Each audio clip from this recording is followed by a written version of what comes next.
Hi guys! Kamusta? Sa wakas, medyo bumabalik na yung boses ko kaya ready na akong dumaldal ulit. Share ko naman sa inyo ano ba yung mga not so good na mangyayari kapag ka nag-diet ka or kapag ka ginawa natin tong journey na to. Ito mostly naramdaman ko to ng mga nag-umpisa pa lang, ganyan. O kaya naman kapag ka tumagal ka na sa diet na to pero meron kang maling nagawa. Masyado ka nag-restrict, hindi mo na pupunan yung dapat talaga na calorie intake mo, ganyan, or kung nag-crash diet ka. Number 1, syempre makakaramdam ka ng gutom, no? Yung dati mong pagkain is hahatiin mo yun eh. Or kung minsan nga, 1/4 pa, diba? Kasi nga, tatakalin mo na. Kung talaga sanda makakumain dati, diba? Malaki talaga magiging adjustment mo. Yun yung pinakauna mong mararamdaman. Syempre, yung gutom.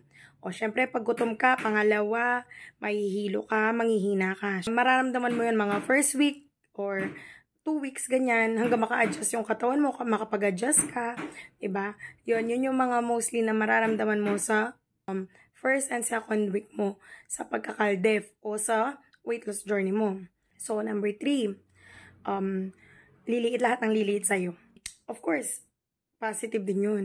Liliit yung braso mo. Diba? Yun yung mga insecurities natin. Yung hita, liliit.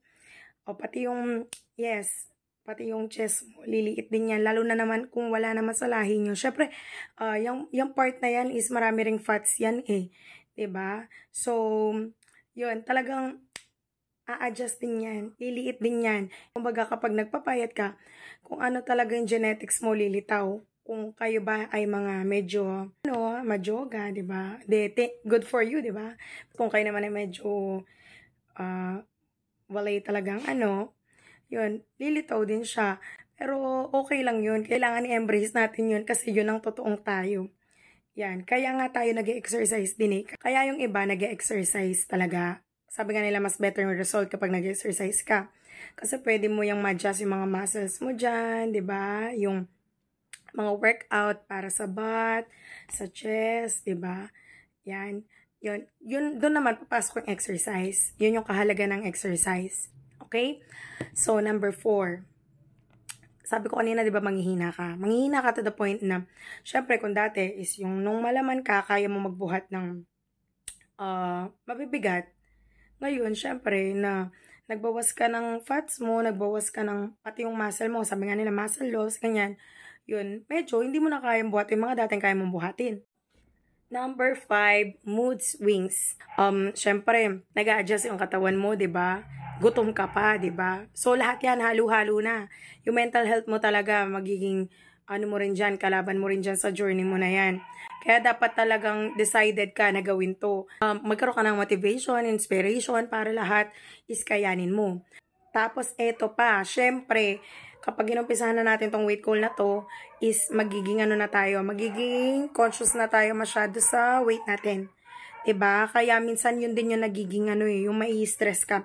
Sabi ko nga po, hindi lang basta timbang natin yung magiging basihan na may progress na.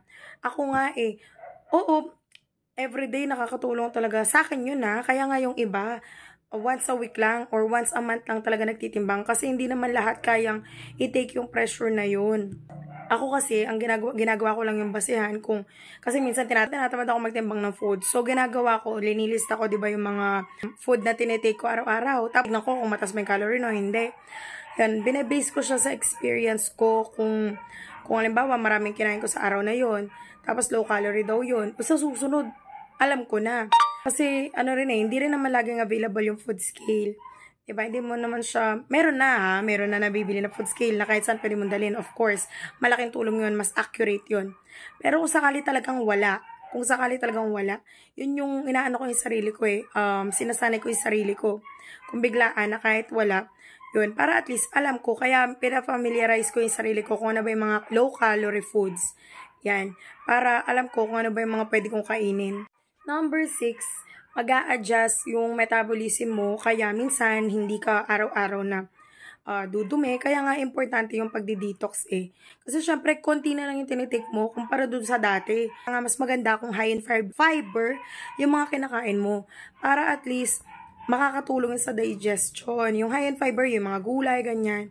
Yun, mag-research ka rin kung ano ba yung mga makakatulong sa'yo. Tandaan lang natin guys ha, lahat naman ng bagay merong positive at saka negative na pwedeng maging side effect or effect, diba? Kaya dapat aware din tayo para alam ba natin kung normal pa ba, at saka huwag tayong matakot na mag-research.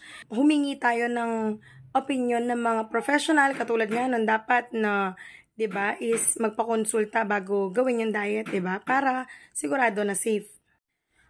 O siya, napakaingay ng mga aso. Nakikipaglaban sila sa akin. Hindi pa ako totally okay, pero I hope maging okay na ako totally para mas marami pa akong ma-share sa inyo. Pero yun, guys. O siya, see you sa next video.